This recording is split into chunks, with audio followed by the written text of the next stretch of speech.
સુરતના અથવા લાઇન્સ ચોપાટી સામે આવેલ સિંચાઈ ભવન ખાતે રવિવારે સેવાનિવૃત્ત ડિપ્લોમા ઇજનેર ફોરમ સુરત જિલ્લાનું વાર્ષિક સાધારણ સભા યોજવામાં આવી, જેમાં નિવૃત્ત થયેલા કર્મચારીઓ માટેની ચિંતા વ્યક્ત કરાઈ, પેન્શન તેમજ વિવિધ પગાર પંચ બાબતની ચર્ચા વિચારણા આજે મીટિંગમાં કરવામાં આવી।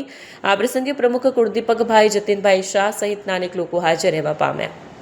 કુળદીપક છોટાલાલ કોન્ટ્રાક્ટર। કુલદીપકભાઈ, આ સેવાનિવૃત્ત ડિપ્લોમા ઇજનેર ફોરમ જિલ્લા દ્વારા આજે જે મિટિંગનું આયોજન કરવામાં આવ્યું છે, શું છે? આપણે સેવાનિવૃત્ત ડિપ્લોમા ઇજનેર ફોરમ ગુજરાત રાજ્યનું છે અને ગુજરાત રાજ્યમાં આ સુરત જિલ્લામાં પેટા કેન્દ્રનું 6ઠ્ઠી વાર્ષિક સાધારણ સભા છે। કેટલા સભ્યો હાજર રહેવા પામ્યા છે? અત્યારે અમારા ટોટલ 67 સભ્યો છે। 67 સભ્યોના આર્યા ફેમિલી સાથે બધા જ હાજર છે। વાર્ષિક આ સભાની અંદર શું શું કાર્યક્રમો છે? અમારા વાર્ષિક સાધારણ સભામાં પહેલાં તો દરેક આવનાર આપણા સભ્ય બંધુઓનું સ્વાગત કરીશું।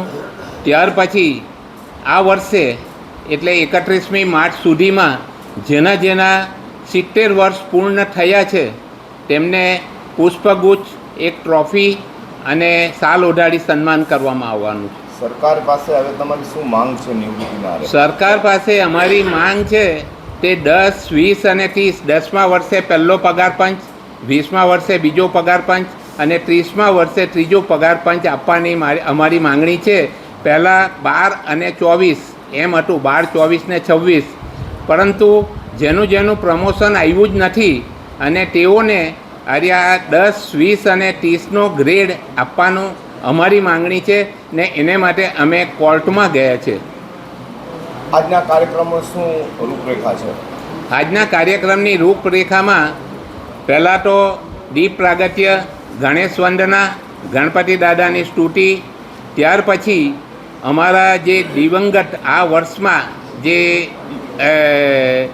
દેવલોક પામ્યા હોય તેમને 2 મિનિટ મૌન કરી તેમને શ્રદ્ધાંજલિ આપવામાં આવશે।